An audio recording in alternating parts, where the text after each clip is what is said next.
Good morning అండి. నిన్న నిమజ్జనం కాబట్టి ఈరోజు కొంచెం లేట్ అయింది. సో ఈరోజు నేను అప్పుడే మనం పిండి నానబెట్టాలంటే కొంచెం కష్టం కదా. సో అందుకే వెంటనే నేను గోధుమ పిండి, రవ్వ, పెరుగేసి దోశ చేస్తున్నానండి ఇన్స్టెంట్గా.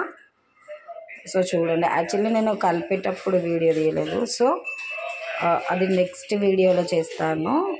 ఒకసారి ఇది చూడండి. సండే కదా, సండే స్పెషల్. సో ఇందులో వచ్చేసి గోధుమ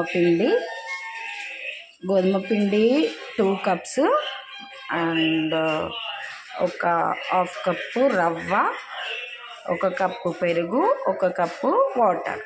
సో ఇవన్నీ మిక్స్ చేసి పచ్చిమిర్చి, కొంచెం సాల్ట్ అండ్ కరివేపాకు వేసి మిక్స్ చేసి ఒక 1/2 అవర్ అలా పెట్టానండి. 1/2 అవర్ తర్వాత సో మళ్ళీ ఇప్పుడు దోశ వేసుకుంటున్నా. చూడండి,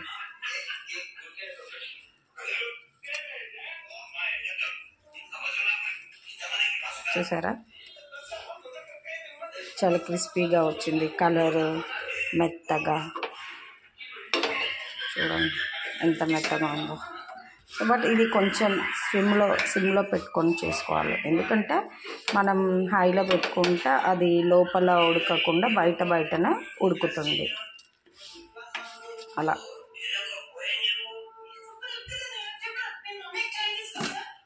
చూడండి ఎంత మెత్తగా ఉందో. చూసారా, మనం నార్మల్గా గోధుమ, మినపప్పు, నార్మల్గా మనము బియ్యము, మినపప్పు వేసినా ఇంత మెత్తగా రాదు. సో ఇది చూడండి, చపాతీ అట్లా పిండి పిసికి చేసుకోవాలంటే కూడా కొంచెం ఇబ్బంది.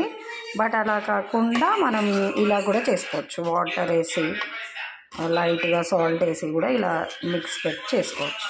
చూసారా, మనం తర్వాత మళ్ళీ పెనం బాగా వేడిగా ఉండాలి. పెనం మీద మళ్ళీ మనం వాటర్ వేయాల్సిన అవసరమే ఉండదు. సో ఓన్లీ ఇలా వేసామంటే చాలు.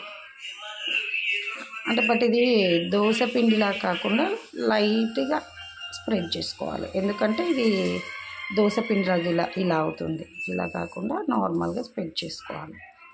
ఇలా చిన్నగా స్ప్రెడ్ చేసుకుంటే దోశలా వస్తుంది.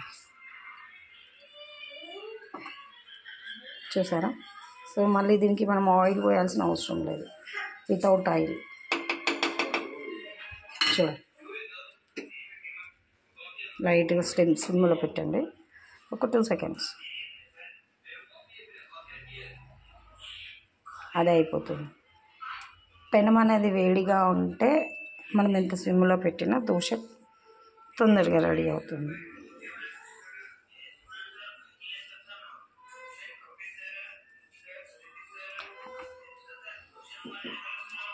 యాక్చువల్లీ పిండి ప్రిపేర్ చేసేటప్పుడు మర్చిపోయాను. సో నెక్స్ట్ టైం చేసినప్పుడు ఆ పిండి ఎలా ఏమేమి ఇస్తున్నాను, ఎంత క్వాంటిటీలో అనేది పెడతాను.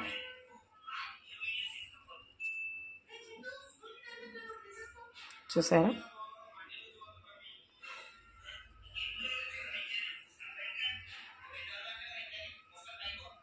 చూడండి, మళ్ళీ దీని చుట్టూ ఆయిల్ వేయాల్సిన అవసరం లేదు.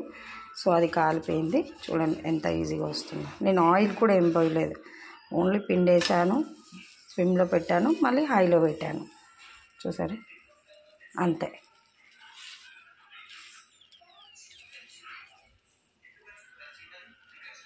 అప్పటికప్పుడు రెడీ చేసుకోవచ్చండి, టైం లేనప్పుడు ఇలా రెడీ చేసుకొని పిల్లలకి టిఫిన్ పెట్టవచ్చు, లంచ్ పెట్టుకోవచ్చు, మనం తినచ్చు మార్నింగ్. చూసారా,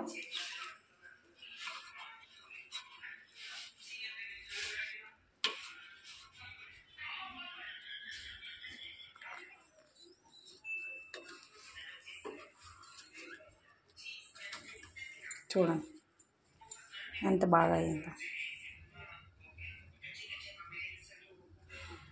సో మనం సిమ్లో పెట్టాం కాబట్టి అంత మాడనివ్వకుండా ఇలా.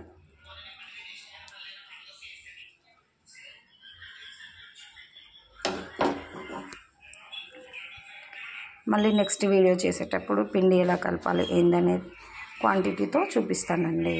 Thank you friends.